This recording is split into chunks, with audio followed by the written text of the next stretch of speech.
Moulay Arqib, ancien sultan du Maroc, vient de mourir à Enghien-les-Bains, où il s'était retiré en 1925.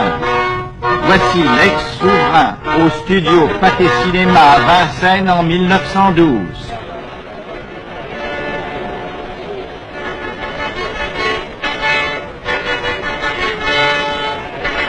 Moulay Arqib disparaît au 25e anniversaire de l'institution du protectorat français au Maroc.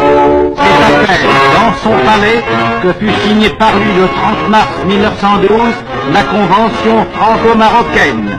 Elle fixait le principe de réformes reconnues indispensables pour affermir la souveraineté du sultan, rétablir la paix, faire renaître la prospérité dans le pays.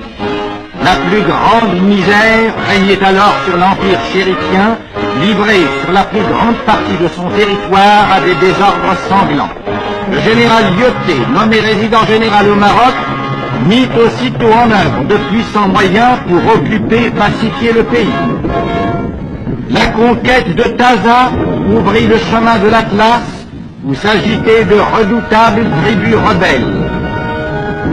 L'occupation de Taza permit aussi de réaliser la liaison avec l'Oranie par chemin de fer à voie étroite.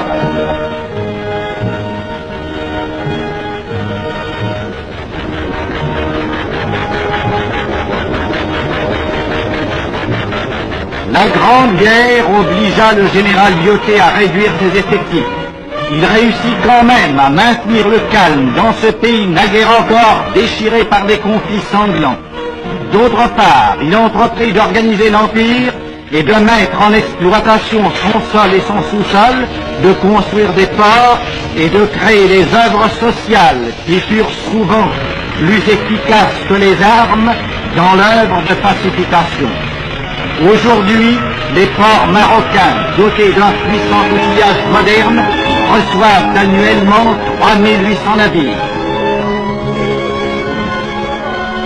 Plusieurs barrages ont été construits pour l'irrigation et l'électrification du pays. Cette électrification se développe à un rythme accéléré. De nombreux trains sont mus électriquement.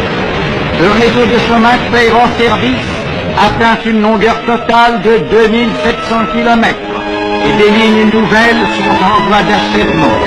Les ouvrages d'art d'une hardiesse qui fait honneur au génie français ont été construits.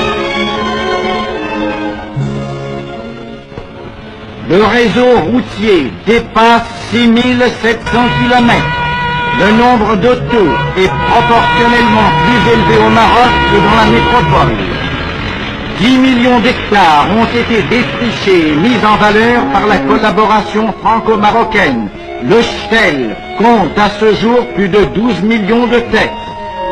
De nombreuses usines ont été créées pour l'industrialisation des produits du sol et du sous-sol. Des villes modernes ont surgi en quelques années au centre des régions les plus riches du monde.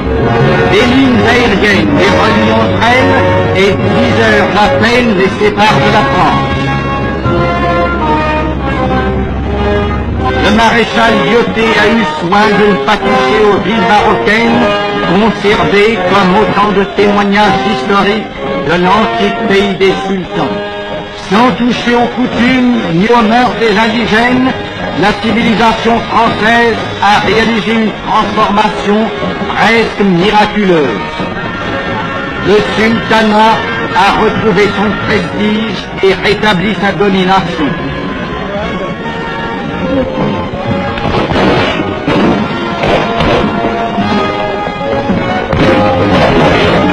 Telle est l'œuvre accomplie en 25 années de protectorat au Maroc.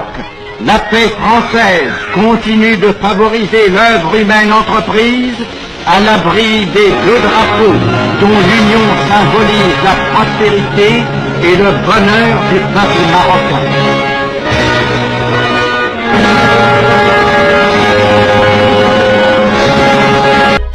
إن أعجبك الفيديو لا تنسى الإعجاب والاشتراك في القناة.